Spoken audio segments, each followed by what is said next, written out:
तो मध्य प्रदेश में इस बार सत्ता के सिंहासन पर बैठना राजनीतिक दलों के लिए उतना आसान नहीं होगा जितना उनके बयानों से जाहिर हो रहा है। हर एक दिन हर एक नेता जीत का दावा तो कर रहा है, लेकिन क्या यह जीत इतनी आसान होगी? ऐसा हम इसलिए कह रहे हैं क्योंकि एमपी का हर संभाग, हर रीजन मुश्किलों से भरा है और हर जगह एक अलग ही चुनौती है। आखिर कैसे पार पाएंगी राजनीतिक पार्टियां इन चुनौतियों से, यह भी आज आपको बताएंगे। आपको हर एक अंचल, हर एक रीजन का चुनावी गणित भी आज समझाएंगे, लेकिन उससे पहले यह रिपोर्ट देखिए।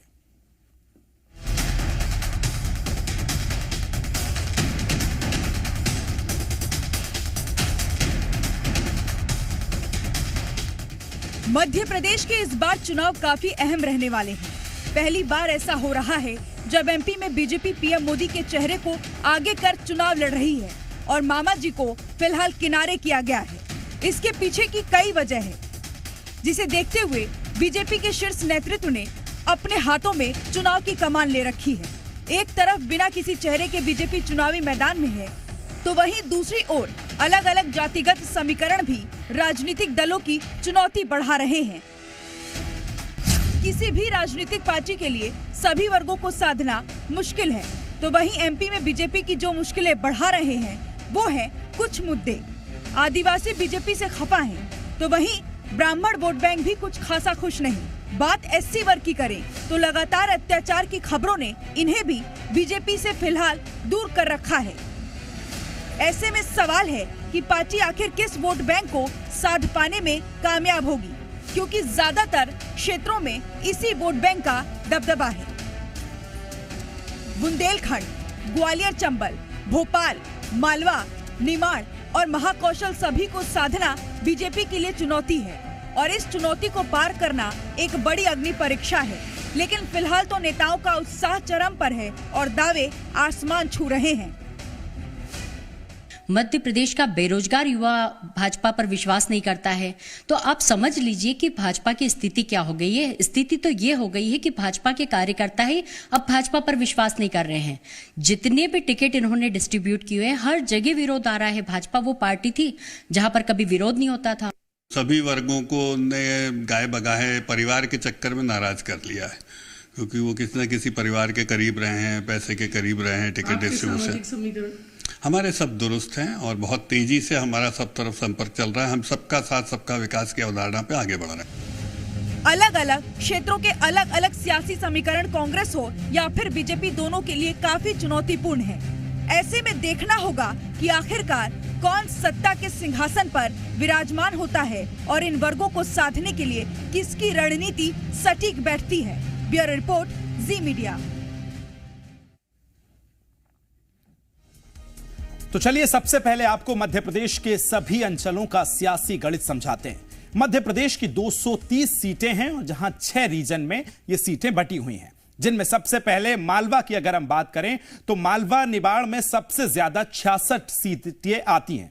इसके बाद आता है महाकौशल, जहां 38 सीटें हैं, तो वहीं सेंट्रल में 36 सीटें हैं। और अगर ग्वालियर चंबल का अगर हम जिक्र करें, उसके अंदर देखें तो यहां 34 सीटें आती हैं। विंध्य में 30 हैं, तो वहीं बुंदेलखंड क्षेत्र में 26 सीटें आती हैं। अब इनकी अगर बात करें तो ये मध्य प्रदेश के वो क्षेत्र हैं जिनके आसपास प्रदेश की पूरी राजनीति इनके इर्द गिर्द ही चलती है। चलिए अब आपको बताते हैं कि 2018 के चुनाव में किस क्षेत्र में किस पार्टी ने कैसा परफॉर्मेंस किया था। सबसे पहले बात करते हैं मालवा निमाड़ क्षेत्र की। यहां प्रदेश की कुल 66 सीटें हैं। बीजेपी यहां 28 सीटों पर पिछली बार कब्जा उसने किया था, तो वहीं कांग्रेस का अगर पंजे की बात की जाए तो 35 सीटों पर वो काबिज हुआ था और अन्य दल 3 सीटों पर सिमट गए थे। वहीं महाकौशल में 38 सीटें आती हैं। 38 में से बीजेपी की अगर जिक्र करें तो 13 सीट उसके पास है। कांग्रेस के पास 24 सीटों पर दबदबा है, वहीं 1 सीट अन्य पार्टी को उसके खाते में गई थी। अब सेंट्रल एमपी का अगर हम देखें तो देश की राजधानी, प्रदेश की राजधानी जो है सेंट्रल एमपी, भोपाल का अगर हम जिक्र करें, उसके आसपास के क्षेत्र में कुल 38 सीटें आती हैं। 2018 के चुनाव में यहां बीजेपी ने अपना परचम लहराते हुए 23 सीटों पर जीत हासिल की थी। वहीं कांग्रेस को 13 सीटों पर संतुष्ट रहना पड़ा था। अब बात करते हैं मध्य प्रदेश के सबसे चर्चित क्षेत्र ग्वालियर चंबल की। यहां 34 सीटें हैं। 2018 में 34 में से 26 सीटों पर कांग्रेस का हाथ आया था। तो वहीं अगर बीजेपी की बात की जाए तो मात्र 7 सीटें यहां बीजेपी ने पाई थी और अन्य को 1 सीट उसके खाते में गई थी। अब आपको बताते हैं 2020 में सिंधिया की बगावत के चलते क्षेत्र के सभी समीकरण किस तरह से बदले थे। विंध्य क्षेत्र की हम राजनीति की बात करें तो यहां कुल सीट है 30। 2018 में यहां 24 सीटों पर बीजेपी का कमल खिला था, तो कांग्रेस को सिर्फ 6 सीटों पर संतुष्ट रहना पड़ा था। अब आखिर में बात करते हैं बुंदेलखंड रीजन की। यहां 230 में से 26 सीटें आती हैं, जिसमें बीजेपी के पास 14 सीटें हैं, कांग्रेस के पास 10 और अन्य के पास 2 सीटें यहां पर देखने को मिलती हैं। अब इन रीजन्स में किस तरह की इस तरह समीकरण जो है वो 2023 के लिहाज से बनेंगे, ये समझेंगे और ज्यादा जानकारी के साथ जी मीडिया संवाददाता प्रमोद शर्मा बन गए। प्रमोद, आज अगर हम सभी रीजन्स को समझने की शुरुआत करें तो सबसे पहले किस तरह से 23 की राजनीति देखते हैं आप, कहां कौन आगे चल रहा है? अगर हम अंचल वाइज समझने की कोशिश करें उससे पहले ओवरऑल जरा बताइए मध्य प्रदेश 2023 का सियासी गणित क्या कहता है? देखिए, एमपी की जो राजनीति है वो पल पल रंग बदलती है विकास, और इस बार अपने सत्ता का विकास चाहने के लिए पॉलिटिकल पार्टियां अलग अलग सामाजिक समीकरण साधती नजर आई है, जिसका भी चाहे टिकट वितरण हो या फिर सरकार बनने के बाद मंत्री हो या फिर टिकट वितरण वाले विधायक हो, प्रत्याशी हो, जिसका भी सामाजिक समीकरण बिगड़ा है, देखिए उसके लिए राजनीतिक भविष्य उसका डिस्टर्ब हो गया है। तो कुल मिलाकर पहले सामाजिक समीकरण पर बात करें तो मध्य प्रदेश में 50% के आसपास ओबीसी देखिए वोटर है, और इसके अलावा 20% के आसपास आदिवासी हैं जिन्हें सत्ता की चाबी कहा जाता है, और बाकी अन्य जो सामाजिक हैं। देखिए, सवर्ण और दलित हमेशा से इंपॉर्टेंट रहे हैं, क्योंकि आपको याद होगा कि 18 से ठीक पहले ग्वालियर एरिया में आपको पता हो एट्रोसिटी एक्ट को लेकर एक मूवमेंट हुआ था, और जिसके बाद सवर्ण और दलितों की नाराजगी भारी पड़ गई थी बीजेपी पर और बीजेपी चली गई थी। अब हम बातचीत करेंगे अलग अलग संभाग वाइज जो है सामाजिक समीकरण पर। ग्वालियर चंबल की बात करें तो यहाँ की ज्यादातर जो सीटें हैं वहां पर SC ST वोटर ज्यादा है, दलित वोटर ज्यादा है। यही वजह है कि बसपा का हमेशा वहां फोकस रहता है और बसपा वोट काटने का काम करता है। बुंदेलखंड की तरफ चलिए तो बुंदेलखंड में ओबीसी हो और या फिर SC ST वोट बैंक बड़े पैमाने पर है, तो सपा वहां पर भी एक्टिव रहती है और बसपा भी एक्टिव रहती है। और विंध्य में जाएंगे तो विंध्य में आपको ब्राह्मणों की और राजपूतों की और ओबीसी की भरमार नजर आएगी। कई सीटें बहुत सारी हैं, आप देखेंगे ट्राइबल एरिया है, वहां जनजातीय वर्ग बड़े पैमाने पर है, लेकिन वो बड़े पैमाने पर नहीं है। शेड्यूल एरिया में है, वो निर्णायक सीटें हैं, कोल बाहुल्य है या दूसरी जनजातीय वर्ग हैं, सीधी की सीटें हैं, तो उनको साधने की कोशिश हमेशा से रही है। लेकिन बीजेपी और कांग्रेस पार्टी के लिए द्विपक्षीय मुकाबला रहा है। कौन सा रहा है? वो विंध्य की भूमि रही है। 18 में ये भूमि देखिए हरी भरी बीजेपी के लिए हो गई थी, लेकिन इस बार मुसीबत भरी नजर आ रही है।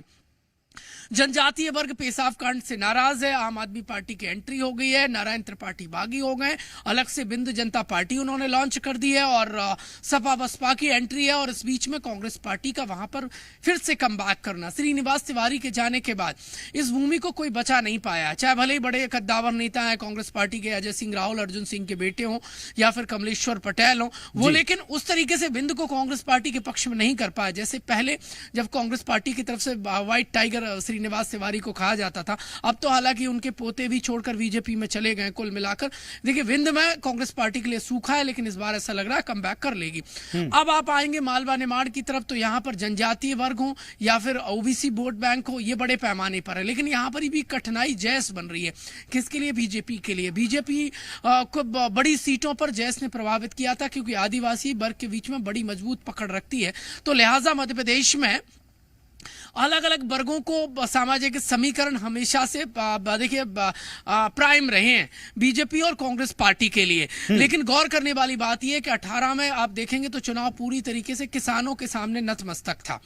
किसानों की किसान शरणम गच्छामी थी सियासी पार्टियां, लेकिन 23 में थोड़ा सा यू टर्न हो गया है और इस बार आधी आबादी के सामने पूरी तरीके से नतमस्तक सत्ताधारी दल बीजेपी और कांग्रेस पार्टी यानी विपक्षी नजर आ रही है। तो कुल मिलाकर जो मंदसौर गोलीकांड था वो 18 में कांग्रेस पार्टी ने भुना लिया था और सुपड़ा साफ तो नहीं लेकिन सत्ता से सफाई हो गई थी बीजेपी की। हालांकि कैसे कमबैक किया बीजेपी ने वो किसी से छुपा नहीं है, बड़ा और राजनीतिक उलटफेर हुआ था। लेकिन इस बार महिलाओं को लेकर एमपी में आर पार नजर आ रही है। बीजेपी जहां एक और महिलाओं के सहारे 23 के सत्ता के शिखर पर बरकरार रहना चाहती है, तो बहुत सारी महिलाओं को साधने के लिए ऐलान किए, वादे किए कांग्रेस पार्टी ने। तो कुल मिलाकर देखिए 18 से थोड़ा सा इतर आ गई, आधी आबादी पर आ गए, लेकिन मध्य प्रदेश की रीढ़ की अर्थव्यवस्था की रीढ़ की हड्डी किसान, ऐसा लगता है कि जितने बड़े पैमाने पर 18 इलेक्शन में थे उतने 23 में नजर नहीं आ रहे। महिलाओं को लेकर ज्यादा बातचीत हो रही है, लेकिन हमेशा से सत्ता तक पहुंचाने का काम जनजातीय वर्ग ने किया है। जब जब जनजातीय बाहुल्य सीटें जिस पॉलिटिकल पार्टी की ज्यादा रही हैं वो सत्ता के शिखर पर काबिज रहे हैं। आपको याद होगा कि 18 से ठीक पहले 15 सालों तक जो 47 जनजातीय आरक्षित सीटें हैं वो बीजेपी के पास ज्यादा नहीं, तो वो सत्ता पर बने रहे। लेकिन 18 में उल्टा हुआ और ज्यादा से ज्यादा देखिए कमबैक किया कांग्रेस पार्टी ने और कांग्रेस पार्टी कहां पहुंच गई, सत्ता के शिखर पर पहुंच गई। तो कुल मिलाकर आदिवासियों को अंडर एस्टिमेट मध्य प्रदेश की सियासत में कभी नहीं किया गया। दलितों को तो वैसे भी ज्यादातर सीटें कांग्रेस पार्टी की आती रही हैं और इसके अलावा जो ओबीसी वर्ग है वो इस बार सियासत के देखिए मैं कहूंगा फ्रंट पे है, क्योंकि 27% ओबीसी आरक्षण को लेकर घमासान, 27% फिर ओबीसी आरक्षण को लेकर बीजेपी और कांग्रेस पार्टी में सदन से लेकर सड़क तक हर जगह आप देखेंगे राजनीतिक संग्राम देखने को मिला। लेकिन देखने वाली बात यह होगी कि इन अलग अलग समीकरणों के बीच में मध्य प्रदेश में 23 का जो संग्राम है वो कौन जीत पाएगा। दोनों ही पार्टियों के अपने अपने दावे हैं। टिकट वितरण में दोनों ही पार्टियों पर आरोप लगते रहे अलग अलग जो वाकई प्रमोद आपने जो दो महत्वपूर्ण 23 के लिहाज से कहा, एक आधी आबादी का आपने जिक्र किया और आपने जनजातीय जो पूरा समाज है, जो पूरा तबका है उसकी आपने बात की है। और अगर हम सत्ताधारी बीजेपी की बात करें तो कई सारे हमने इवेंट देखे हैं, चाहे वो आदिवासी गौरव दिवस सम्मान हो, टंटिया मामा के भील से इंदौर में कई कार्यक्रम हो, उनकी मूर्तियां स्थापित करना हो, ऐसी तमाम चीजें हमने देखने को मिली हैं। लेकिन प्रमोद मुझे दो अंचलों का बड़ा सियासी समीकरण समझाइए। सबसे पहले ग्वालियर चंबल की अगर मैं बात करूं, लगातार प्रधानमंत्री के दौरे हुए, आज भी हम देखें गृह मंत्री अमित शाह वहां बैठक कर रहे हैं उन तमाम सीटों को साधने के लिए। हाल ही में प्रधानमंत्री ने 19,000 करोड़ की वहां आखिरी जब दौरा किया था तो विकास की सौगातें दी थी। किस तरह से ग्वालियर चंबल को बीजेपी इस बार साध पाएगी और उसके बाद महाकौशल की तरफ हम आगे बढ़ेंगे। प्रमोद देखिए ग्वालियर चंबल में 3 दर्जन के आसपास विधानसभा सीट हैं और 18 में हुआ क्या था कि जो बीजेपी है वो मुंह की खानी पड़ी थी। 7 सीटों पर सिमट कर रह गई थी। 1 सीट किसकी आई थी, अन्य दल की, और बाकी कांग्रेस पार्टी की आई थी जी। यानी आप अंदाजा लगाइए ग्वालियर चंबल मैंने बीजेपी को प्यासा कर दिया था। फिर बाद में सिंधिया समर्थक बीजेपी में जाते हैं और उसके बाद उपचुनाव होते हैं और बीजेपी जीत दर्ज करती है और अभी भी समीकरण आप देखेंगे तो लगभग बराबर के नजर आ रहे हैं। लेकिन वहां पर नाराजगी बड़े पैमाने पर बीजेपी के एक तो अपने नाराज हैं, दूसरी बात यह है कि बसपा, आम आदमी पार्टी और सपा वहां पर एक्टिव है और ये वोट काटने का काम कांग्रेस पार्टी के लिए करेंगे। बीजेपी के लिए उतनी मुसीबत भरे नहीं होने वाले। हाँ, दिग्गज नेता ग्वालियर चंबल से आते हैं, नरोत्तम मिश्रा हो जो सरकार के होम मिनिस्टर हैं, इसके अलावा नरेंद्र सिंह तोमर हो और बीजेपी में फिलहाल केंद्रीय मंत्री हैं और कांग्रेस पार्टी छोड़कर 18 में कांग्रेस में थे, अब 23 में बीजेपी में ज्योतिरादित्य सिंधिया। तो ये बड़े चेहरे हैं और तो ऐसी उम्मीद लगाई जा रही है कि इस बार ग्वालियर चंबल कमबैक बीजेपी करेगी, लेकिन कितने बड़े पैमाने पर करती है आने वाला समय बताएगा, लेकिन एक तरफा नहीं आने वाली है। अब बुंदेलखंड की तरफ आइए। महाकौशल और ये पूरा जो बुंदेलखंड एरिया है ये हमेशा बड़ा डिस्टर्बेंस वाला रहा है अलग अलग मुद्दों को लेकर, चाहे ओबीसी मूवमेंट हो या तमाम बड़े नेता इस क्षेत्र से आते रहे। महाकौशल की बात करें तो महाकौशल बीजेपी से खिसका है क्योंकि महाकौशल में एक तो नेताओं की नाराजगी, दूसरी बात यह है कि शिवराज कैबिनेट में इस वाली गवर्नमेंट में महाकौशल को जगह ना मिलना, कोई मिनिस्टर ना बनाया जाना। क्योंकि आप देखेंगे तो बुंदेलखंड यदि आप आएंगे सागर की तरफ आएंगे तो यहाँ पर एक जिले से 3-3 मिनिस्टर बना दिया, गोविंद सिंह, भूपेंद्र सिंह और गोपाल भार्गव। लेकिन महाकौशल में आप जाएंगे तो बड़ा संभाग है, लेकिन बावजूद इसके वहां से एक मिनिस्टर ना बनाया जाना, ये नाराजगी पनपी है। लेकिन बहुत सारे नेताओं के टिकट जो कटने की कगार पे थे लेकिन नहीं काटे गए, उनको टिकट दिया गया। कुल मिलाकर महाकौशल में बीजेपी महान बनी रहना चाहती है। अब देखने वाली बात ये होगी क्या महाकौशल बचेगा। बिंद की तरफ आप आइए तो बिंद में बहुत जल्दी से 18 में तो बीजेपी का गढ़ रहा था, लेकिन इस बार यहाँ पर बड़े पैमाने पर नाराजगी। मालवा, विकास आप मुझे सुन पा रहे हैं? जी जी जी प्रमोद सुन रहा हूं। मालवा का और बताइए जल्दी से। जी देखिए, मालवा निमाड़ आएंगे तो यहाँ पर 66 सीट हैं और 66 सीट में 18 में कांग्रेस पार्टी ने कमबैक कर लिया था। बीजेपी का जो है वो यहाँ पर आधार गिर गया था। उसकी बड़ी वजह ये थी कि मालवा निमाड़ के बीजेपी के सबसे बड़े नेता कैलाश विजयवर्गीय मध्य प्रदेश की पॉलिटिक्स में उतने एक्टिव नहीं थे। तब मैं उस वक्त 18 का इलेक्शन इंदौर से कवर कर रहा था, तो कैलाश विजयवर्गीय ने इंदौर की सीटों पर तक प्रचार नहीं किया था और नतीजा ये हुआ था कि बीजेपी को अपनी परंपरागत सीटें गंवानी पड़ी थी। लिहाजा अब 10 साल बाद कमबैक किया है कैलाश विजयवर्गीय ने। वो इंदौर 1 से चुनाव लड़ रहे हैं, जो परंपरागत सीट हुआ करती थी 18 में वो चली गई थी।